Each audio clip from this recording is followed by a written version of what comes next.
Good morning and welcome to Jewish Faith and Jewish Facts. I'm Rabbi Steven Garten. This morning I will have with me three guests as we reflect on the events in Paris last week. I have on the phone with me Father Jacques Kabangu of St. Gabriel's Parish, a Roman Catholic church. I have in studio with me Reverend Laurie McKnight Walker of St. Paul Eastern United Church and Rabbi Rob Morais of Temple Israel in Ottawa. I want to thank all of you for joining me this morning for this very important conversation. You, my listeners, are aware that nearly a little bit more than a week ago, the events that transpired in Paris and led to the death of approximately 130 individuals, with many more still in hospital, some in critical condition, raised a number of serious questions that clergy people have been wrestling with for a long time. So I want to ask our guests, starting with Father Kabangu, how did your congregants or how did you react to the events in Paris on Sunday morning when they came for Mass? So what I did at the very beginning of the celebration, I mentioned the very sad events in Paris, and I invited the congregation to join me in a very special prayer for the victims and for the people in France and especially in Paris. And what we did, because there is also a very important part of the Eucharist when we mention our intentions. And through that also specifically we talk about the victims and the attacks in Paris. So we mentioned that in our prayer, and the congregation responded positively, and we take it seriously in our prayer last Sunday. Jacques, as many of the listeners might note, you have a French accent, and many of your congregants, their first language is French. Yes. Do you feel like your congregation had a special connection to the city of Paris and to the country of France because of their first language of French? Yes, I have in my parish some families originally who came from France, and they still have some relatives in Paris and in other cities of France. So actually they were very worried, but in my congregation, when they called back home, there was nothing, there was peace in their family, but still people were worrying in their families. Good. So there was a close connection between members of your congregation and those events, even more than just from kind of a human perspective. I will say so, because there is a close link on the family level, and there are people who still have like cousins, uncle in France today from my congregation. I'm going to ask Laurie McKnight Walker, who has a church in downtown Ottawa, whether there was any special reaction on Sunday after the events in Paris. Well, there was for sure. A member of the church is teaching at the university, and she's from France. And she had been in Paris, downtown, the week before with teaching a course or attending a conference. Her siblings live there and her parents live near Paris.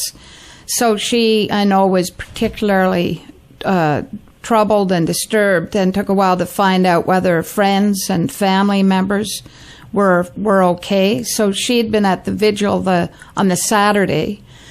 So on the Sunday, we'd already been scheduled to celebrate our 141st anniversary as a church. So we had a guest speaker. But the guest speaker was Ed Bianca from the programs manager for Kairos. And his theme was to be speaking on reconciliation, but primarily following up the Truth and Reconciliation Commission. So he's a smart guy, and I said, are you going to address this? And he said certainly he was. And he began with that and acknowledging the massacre, the shootings in Paris and in Beirut, and what had happened in Kenya and other places. So he tried to bring in where this was happening in other places of the world. And so he built it into his whole message. He was preaching from Micah 6, verse 8, around justice and mercy. And so his whole message was speaking that word of hope, right, with even knowing, the atrocities and the terror in the world, but calling us to have a deeper, more grounded hope, to work. As the minister, then I included after that, prior to our anniversary litany, remembering the saints of the congregation, so on, was a prayer for Paris, one that I'd found that was from the National United Church. So it would be a prayer joining voices with people across Canada in the United Church that were praying for the victims, for the first responders, right, praying for the families and so on, and just praying for the imagination to find peace in the midst of all this terror. Thank you. And Rabbi Morais, I'm aware that it was a special weekend for you and your congregation that Friday night and Saturday and even Sunday. But did you have congregants come up to you even in the midst of your celebratory weekend? So we had my installation weekend this past weekend, and right before services, I had met with a couple people about something else, and we had discussed what had at that point just been sort of in the news and really being revealed as we spoke. And so we followed up and looked into it some, and at that point we didn't know very much about what was happening there. And so during the service, we, as part of our service, we have a prayer for healing.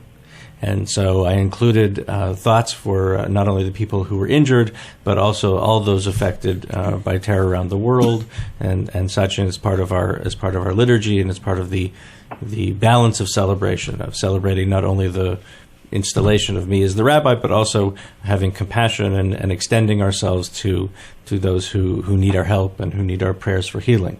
And we also included them on Saturday in that prayer as well, a prayer for healing, and also in our prayer for those who have died, the Kaddish prayer. Good, thank you. Perhaps each of you in your own way has seen either on TV or on YouTube the clip of the father speaking to the child, to his son, at the monument to the victims in Paris. It's a very poignant moment in which they're laying flowers, and the son asks some questions. It's a little unclear of who's doing the prompting because it's on YouTube and there's a television camera in front of them. But I think if you've seen it, you know that it's a teachable moment, that the father took an opportunity to talk with the kid about the kid's fears, or at least to express the father's fears through the kid. It's not clear who's doing what. But I want to use that, if you've seen it or even if you haven't seen it. What do you tell congregants who may ask about the fragility of life that is so obvious in these circumstances? People who are out for dinner, people who were simply at a concert, and their life is cut short through events not of their own making, and through events which we would all describe as tragic. And so I want to ask you how you, from your own theological perspective, talk to people about these kind of events. And let's begin with Lori, because she's sitting across from me in the studio. And Jacques, you can go second, and then Rabbi Morais. That's fine. Okay, good.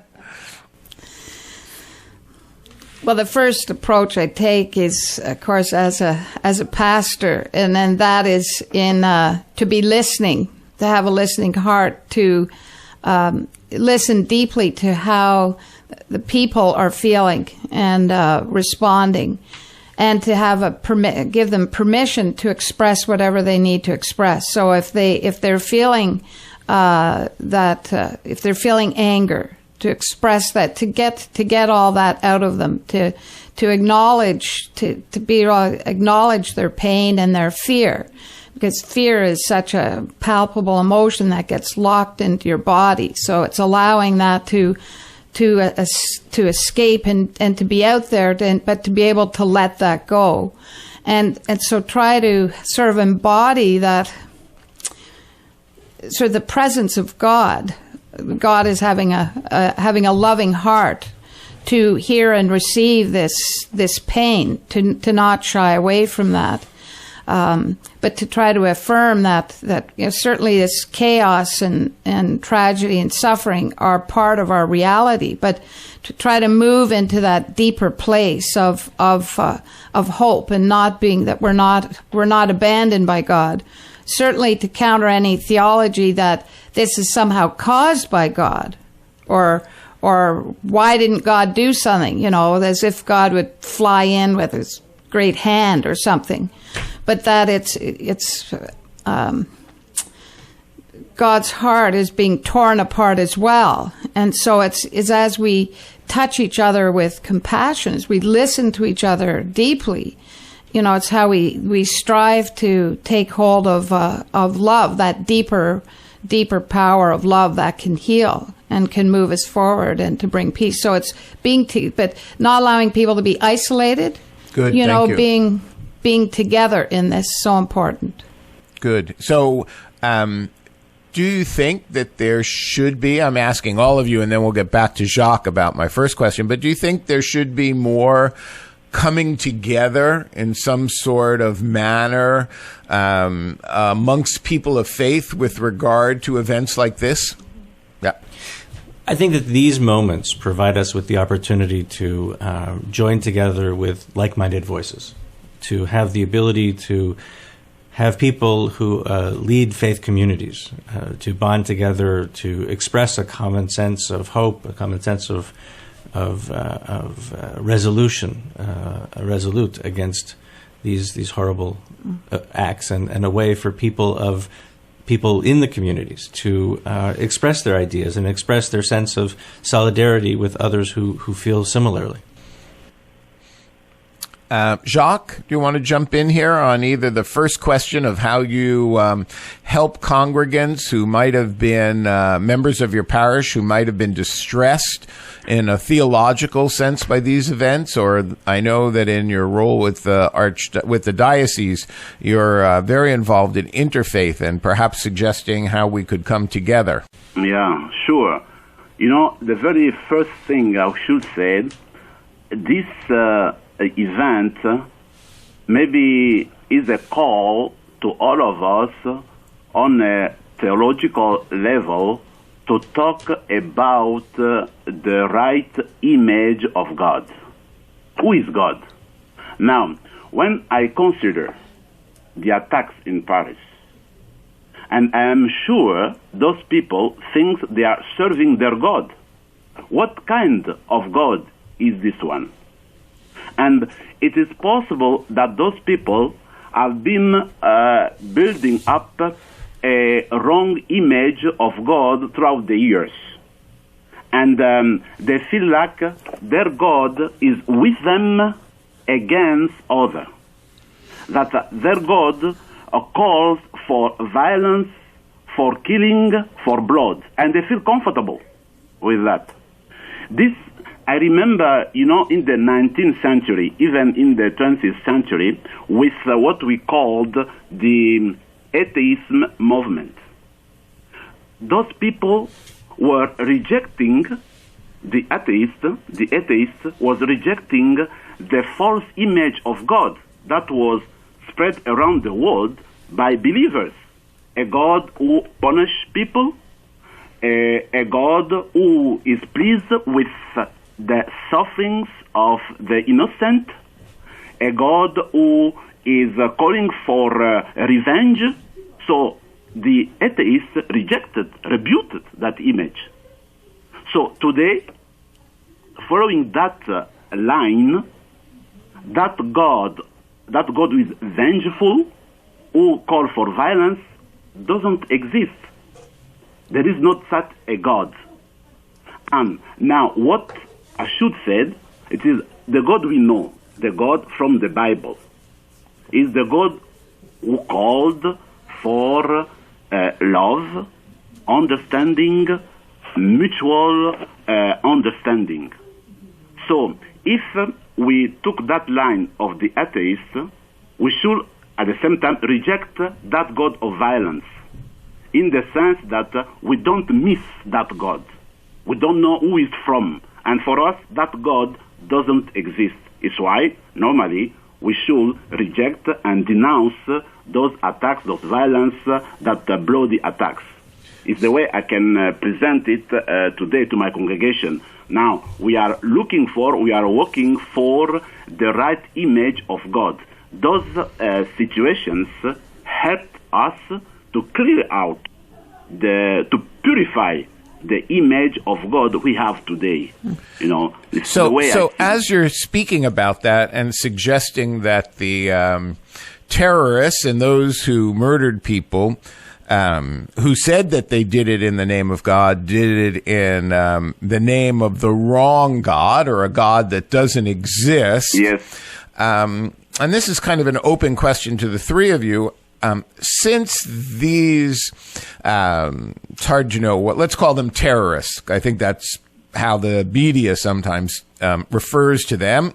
But since they claim to speak in the name of one particular religious tradition, Islam, how do you personally, but how do you help your congregants understand that, as Father Jacques says, these individuals may not be speaking in the name of a true faith?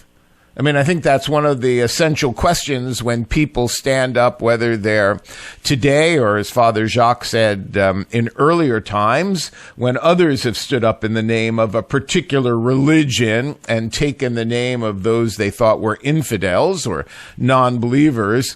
How do you help your congregants, or how do you deal with it yourself, to not paint everybody with the same brush? I hope my question is clear, because we live in a world today which is going to lead us into another conversation about Syrian refugees, in which there's great fear about allowing Syrian refugees, who primarily will be Muslim, into the country. So in that wide-ranging introduction, I leave it to you to jump in and kind of chat for a moment.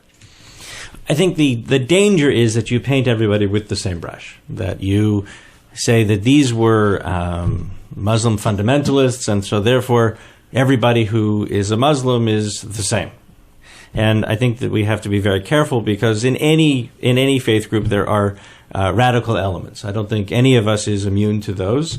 And I think that we just have to be, on one hand, very conscious of the fact that there are individuals who have taken this particular faith and have taken a very negative and violent and radical approach to it, and that does not represent the greater community. I think it's important for those communities, as I know that Judaism does, whenever there is something that happens that is, a Jewish person does something that is very radical, the entire Jewish community often almost always rises up and rejects it.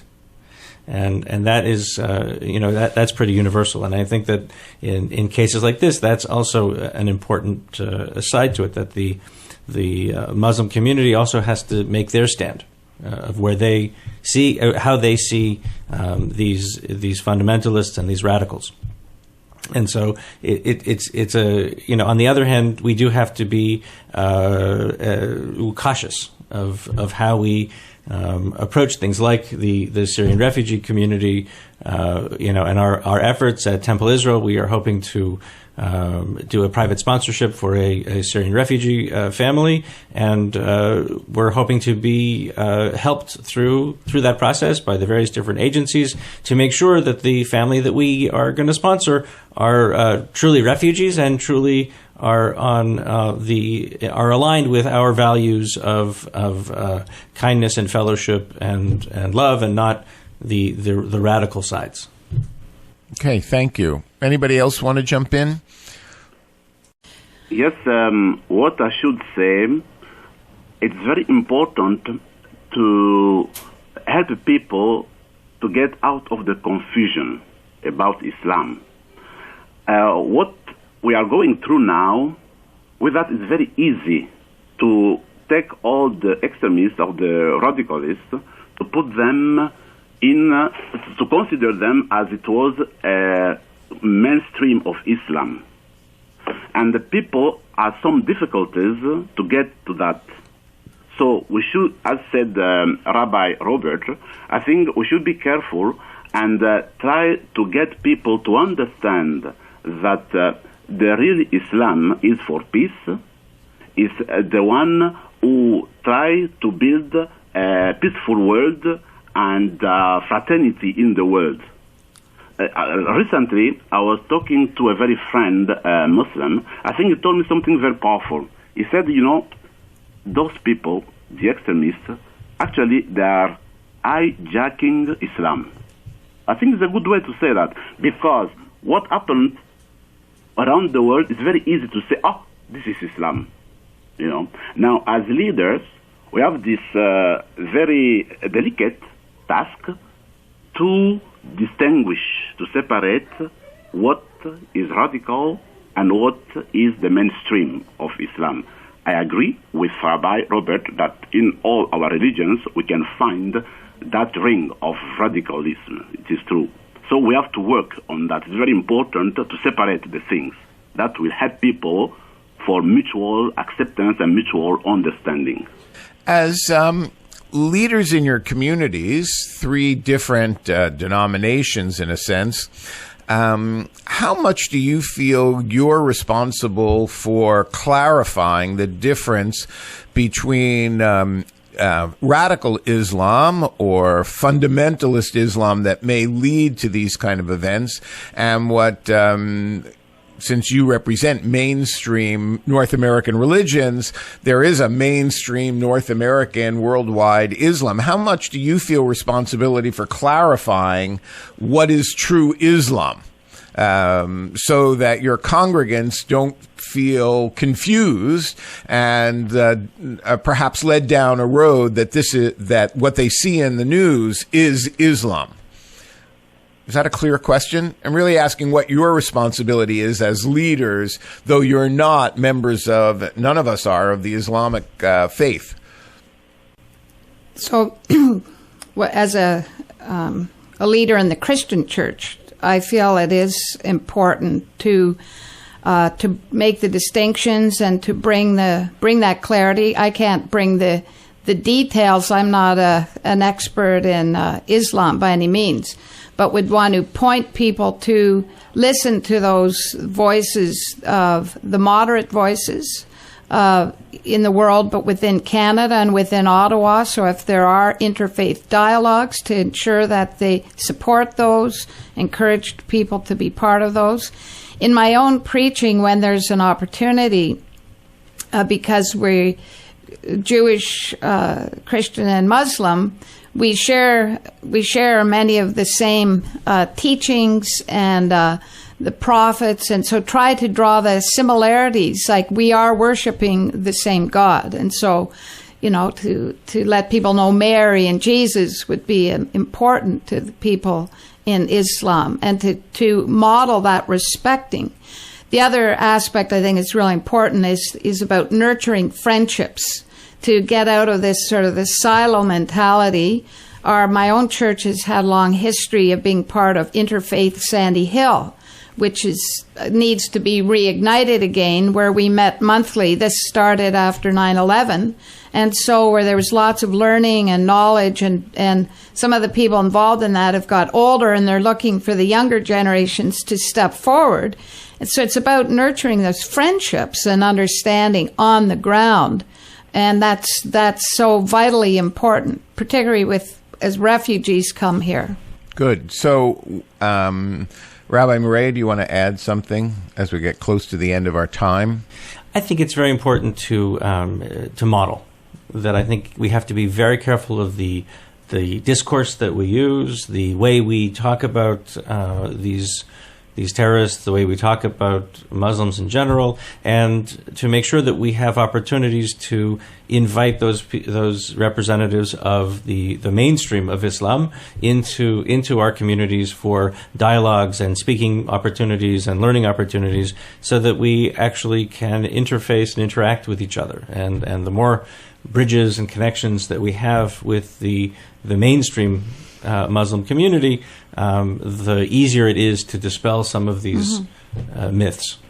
So I think as we wrap up this morning, I'm struck by the need that all three of you say for us to break down the barriers between communities, that we can maintain our own faith communities, we can maintain our own religious practices, but in the end, since we live in a multicultural world and a world that is united across the super highways of information, that people can't live in silos anymore, and that that this is kind of, as 9/11 was, a clarion call for people to get to know people of other faiths, and to the challenge to us all, I guess, to not only reinforce our efforts to teach our own messages about who our God is and what our God demands of us, but to understand better how other people interpret their religious traditions without feeling fear and without being encumbered with confusion about the actions of small representatives of those traditions. So whatever that tradition is, whether in our country or in other countries. I want to thank our guests this morning, Reverend Laurie McKnight Walker of St. Paul Eastern United Church, Eastern meaning Eastern Ottawa, downtown Ottawa, and Rabbi Rob Morais of Temple Israel, and Father Jacques Kabunga of St. Gabriel's Parish for joining me in this very important conversation. I'm sure that there will be many further opportunities for you, the listeners, and for the leaders of our community to bring us together. I hope that in whatever community you worship, you will encourage your community and your clergy to begin the process of interfaith dialogue. This is Rabbi Steven Garten for Jewish Faith and Jewish Facts, wishing you a good day. Shalom.